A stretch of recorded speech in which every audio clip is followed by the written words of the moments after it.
एक असं अवलिया व्यक्तिमत्व ज्यांचं शिक्षण हे फक्त 1.5 दिवसांचं, पण असं असलं तरी हेच व्यक्तिमत्व साहित्य क्षेत्रात मात्र शिरोमणी ठरतं.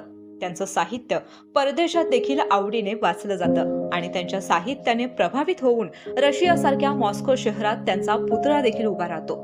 शिक्षणाचा गंध नाही, मात्र जातीयतेने जखडून ठेवलेल्या इथल्या सामाजिक व्यवस्थेला उत्तर देण्यासाठी त्यांनी हातामध्ये लेखणी घेतली आणि मनामध्ये फुललेले अन्यायाचे अंगार त्यांच्या लेखणीमधून कागदावर उतरले आणि यातूनच त्यांनी सामाजिक व्यवस्थेला वेळोवेळी प्रत्युत्तर दिलं. आपल्या रशियाच्या प्रवासात आपली ओळख मी छत्रपती शिवाजी महाराजांच्या महाराष्ट्रातून आलोय अशी करून देणारे हे अवलिया व्यक्तिमत्व म्हणजे लोकशाहीर अण्णाभाऊ साठे. साल होतं 1920 आणि तारीख होती 1 ऑगस्ट. सांगली जिल्ह्यातील वाटेगावच्या मागवाड्यात या दिवशी भाऊराव साठे आणि बालूबाई साठे या दाम्पत्याच्या पोटी एका मुलाचा जन्म झाला. या मुलाचं नाव ठेवण्यात आलं तुकाराम. पुढे जाऊन या तुकारामाचं अण्णाभाऊ साठे या नावामध्ये रूपांतर झालं आणि संपूर्ण समाज त्यांना अण्णा या नावाने ओळखू लागला. अण्णाभाऊंचं शिक्षण हे केवळ 1.5 दिवसांचं. त्या काळी जातीयता, अस्पृश्यतेचं वारं संपूर्ण भारतामध्ये वाहत होतं. अस्पृश्यांना लोकांच्याकडून तुच्छ वागणूक मिळत होती. सवर्णांच्या या भेदभावामुळे अण्णाभाऊंनी शाळा सोडून दिली. पुढील काळात अण्णाभाऊंचं कुटुंब मुंबईमध्ये भायखळ्यात येऊन स्थायिक झालं. मुंबईमध्ये आल्यावर विविध ठिकाणी राजकीय, राष्ट्रीय, सामाजिक दृष्ट्या महत्वाच्या विषयावर होणाऱ्या चर्चा ऐकण्यात त्यांना गोडी वाटू लागली. अण्णाभाऊंना कार्ल मार्क्सच्या साम्यवादी विचार प्रणालीचं भारी आकर्षण जडलं आणि पुढे जाऊन ते त्याचे समर्थक देखील बनले.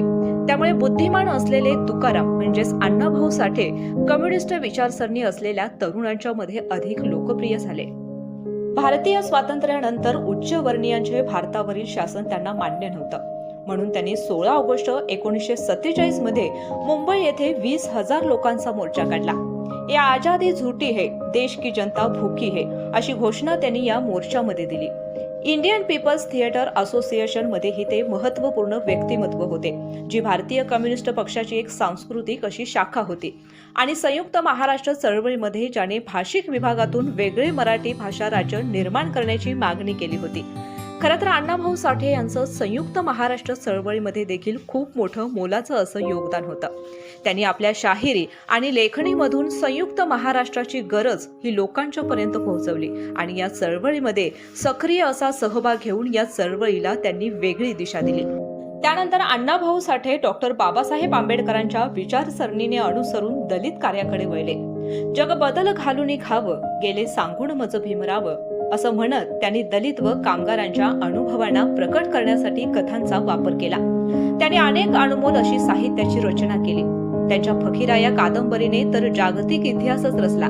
त्यांच्या या कादंबरीला महाराष्ट्र शासनाचा पुरस्कार देखील मिळाला. जातीयतेने पिचलेल्या लोकांच्या दैनंदिन जीवनातील प्रश्न त्यांनी कथांच्या स्वरूपामध्ये मांडायला सुरुवात केली. त्यांनी अनेक कादंबऱ्या लिहिल्या, पोवाडे रचले, काव्य रचना केली.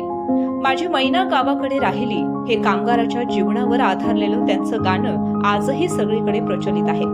त्यांनी रशियातील लोकांच्या जीवनावर आधारित स्टालिनग्राडचा पोवाडा आणि चित्रा ही कादंबरी देखील लिहिली. अण्णाभाऊ साठे यांच्या साहित्याचे अनेक भारतीय आणि परदेशीय भाषांमध्ये अनुवाद झाले आहेत. या साहित्याच्या माध्यमातून त्यांनी सामाजिक विषमतेवर आणि शोषणावर प्रखररित्या प्रकाश टाकून कष्टकरी लोकांचं दुःख आणि त्यांचे प्रश्न लोकांच्या पर्यंत पोहोचवले. इसवी सन 1958 मध्ये बॉम्बेमध्ये स्थापन केलेल्या पहिल्या दलित साहित्य संमेलनामध्ये आपल्या उद्घाटक भाषणात त्याने असं म्हटलं होतं की पृथ्वी ही शेषनागाच्या मस्तकावर तरलेली नसून ती दलित व कामगारांच्या तळहातावर तरलेली आहे. मानवी जीवनातील संघर्ष, नाट्य, दुःख, दारिद्र्य त्यांच्या साहित्यातून प्रकट होताना दिसतं. त्यांच्या साहित्यातून प्रेरणा घेऊन पुढील काळात दलित लेखकांची एक प्रतिभावान अशी पिढी निर्माण झाली. बाबूराव बागुल, नामदेव ढसाळ, लक्ष्मण माने, यशवंतराव मनोहर, केशव मेश्राम, दया पवार, शरण कुमार लिंबाळे असे अनेक साहित्यिक घडले. पुढे मात्र दारिद्र्य आणि एकाकी आयुष्य त्यांच्या वाट्याला आलं. मराठी साहित्यातील प्रतिष्ठितांकडून त्यांची उपेक्षा झाली आणि मुंबईतील चिराग नगरीच्या झोपडपट्टीत अतिशय हलाखीच्या अवस्थेत 18 जुलै 1969 रोजी म्हणजे वयाच्या अवघ्या 49व्या वर्षी या महान रत्नाने अखेरचा श्वास घेतला.